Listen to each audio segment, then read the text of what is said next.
Welcome to the new day. So I just tried to do a Facebook Live video 3 separate times. It froze and stopped on me. And apparently they don't want me to share this message today. So I'm going to make this video and then I'm going to upload it into Facebook.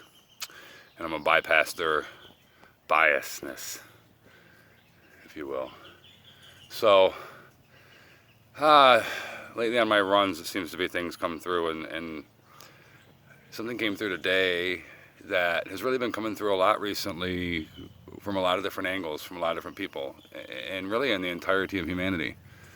And that one thing is authenticity.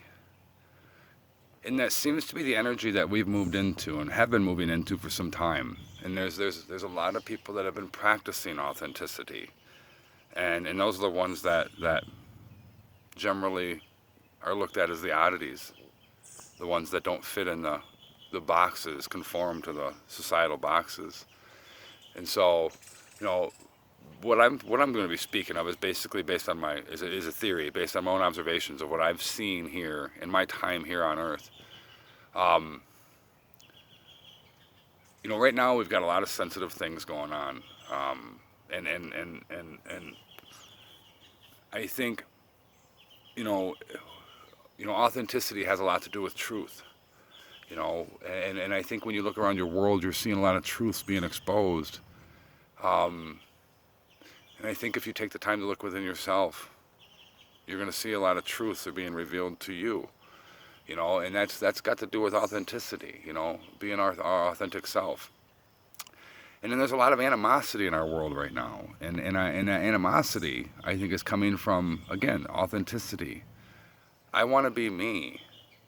And I'm tired of you not allowing me to be what creation intended me to be. I'm tired of you trying to get me to be what mankind's interpreting me to be.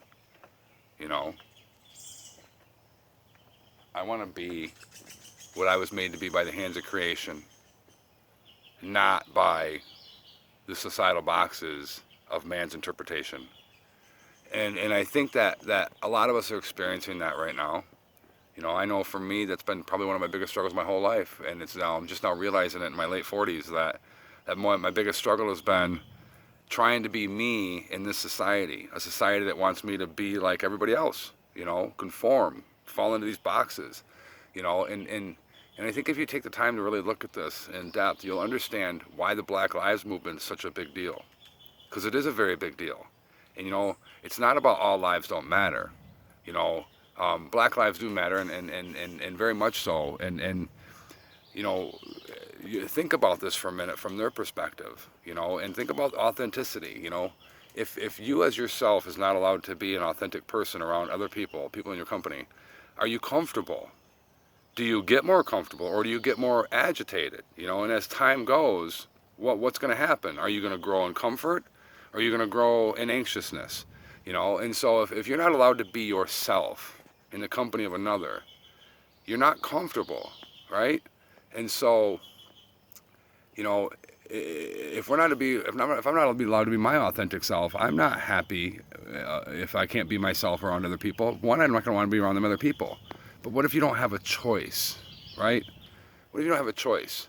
And in the case of this country, I mean, think about it. I mean, let me back up a minute. No, really, I guess that's really what it is. In the case of this country, what is happening to the black society in this country? Well, what's happened is they don't fit in to the societal box that has been created for them to fit into. This has always been a white Christian country, right? It's kind of how it's founded on, white Christians. And so if you're a white Christian, you have no qualms in this country. You're fitting in that societal box, right? And so you don't see any issues. But if you're a black person, right, and you can still be Christian, but you're not white, this society is trying to make you fit in. The majority of the society, which you're not the majority, you're a minority, is trying to make you fit in, at least, or you feel like you're being made to fit in to this society. You know, in essence, you're not allowed to be your authentic self as a black person in a white Christian society because it's deemed threatening or however it comes to be. But it's no different than with me individually or us entirely collectively. We are not happy if we can't be authentically what creation intended us to be. And so this Black Lives Matter isn't just about the Black Lives Matter, you know, it's deeper than that. It's a systemic problem in all of humanity. We need to be able to be what creation intended us to be. All of us do. And we're not going to be happy until we can. This will continue on and continue on and continue on until we recognize that we are all unique individuals in the wholeness of humanity. And that we need to be our authentic selves. Creation and created all of us unique individuals to be what we are to be. And if anybody tries to impart any part of themselves onto we resist. I mean, how did Donald Trump get voted in? Let's think about that. You have a white Christian society that has had most of their beliefs threatened, their fears, you know, and this might, a lot of people might argue with this, but if you stop and think about this, you can't argue with this. As America, you know, immigration and, you know, it's constantly changing and being diversified.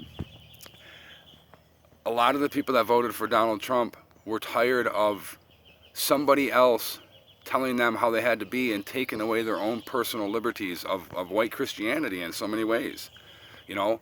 And the thing is we all get to live our life the way that we choose to, any way that we want to, as long as we're not harming another. That's the beauty of this thing that we're living, this path we each walk individually, you know. And somewhere along the way we try to collectively make everybody do the same thing, you know. Look, until we embrace our own unique individuality and we stop trying to impose onto others and allow others to live and be their authentic being, we're going to continue doing this. You know, I heard today from somebody that, you know, actually it was a Facebook post. I'm going to plug you here, Rabble, because this was a good one. The virus is the cure and humanity is the disease, and that's so very, very true. We're being given perspective. We're being given an opportunity to make some big changes, you know, to collectively make some huge changes, you know. I mean, just think about that for a minute. Think about how many struggles you've had with people in your life. I know I've had many struggles with people in my life, daily. Whenever my authenticity is questioned by another, you know, whenever I'm pointed at or judged by another, I'm upset about it. Most of us are, you know, but yet we end up doing it to others too, you know. This energy that we're in, it's very simple to me. It's all about authenticity. Everybody wants to be their authentic self, you know. The black family just wants to be able to be a black family, living in this land, walk wherever they walk, be whatever they want to be, and not have to fit in some box of society, which the box of society that they've been living in is white Christianity. So we all need to take some time to pause and think, you know, I think a little bit more. And you know, maybe I shouldn't say that, but, you know, I really think that when we stop and we think about this, you know, think about what's really going on right now. It's about truth. It's about authenticity. It's about being what you are and what was created to be, and not allowing and being tired of others trying to make you be what they think you need to be. So this is long enough. I hope this comes through later and the message is heard. So have an amazing day. Be present. This life is a gift. It truly is. Enjoy it, every moment of it. Sing, dance, play, work, do your thing. Love and blessings.